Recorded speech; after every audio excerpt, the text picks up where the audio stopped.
पाकिस्तान और इंग्लैंड के दरमियान 3 टेस्ट मैचों की सीरीज के तीसरे और आखिरी मैच के fast bowler Naseem Shah injury के बायस बाहर हो गए। वीडियो में आगे बढ़ने से पहले आपसे छोटी सी रिक्वेस्ट है, आपने अभी तक हमारे चैनल को सब्सक्राइब नहीं किया तो चैनल को कर दें सब्सक्राइब, बेल के आइकन को भी दबा दें और ऑल पे प्रेस कर दें ताकि आने वाली वीडियो का नोटिफिकेशन आप तक पहुंचता रहे। तो चलते हैं बिना टाइम वेस्ट के वीडियो की जानिब।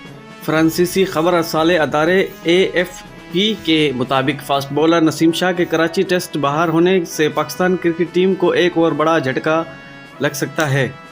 पाकिस्तान क्रिकेट बोर्ड के PCB ने खबर दी है कि नसीम शाह को कंधे में तकलीफ होने के बायस कराची टेस्ट से बाहर हो गए हैं। नसीम शाह का लाहौर में वाक़े PCB के नेशनल हाई परफॉर्मेंस सेंटर में इलाज से कबल मज़ीद मुआयना किया जाएगा। नसीम शाह पहले फास्ट बॉलर नहीं जो ज़ख्मी हुए हैं।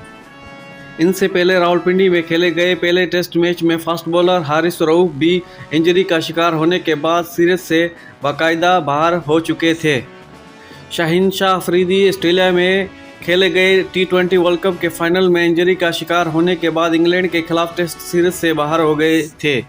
वाज़ेह रहे कि 3 टेस्ट मैच की सीरीज से पहले और दूसरा मैच इंग्लिश टीम पाकिस्तान को शिकस्त दे चुकी है, जबकि तीसरा और आखिरी मैच कराची में 17 दिसंबर से खेला जाएगा।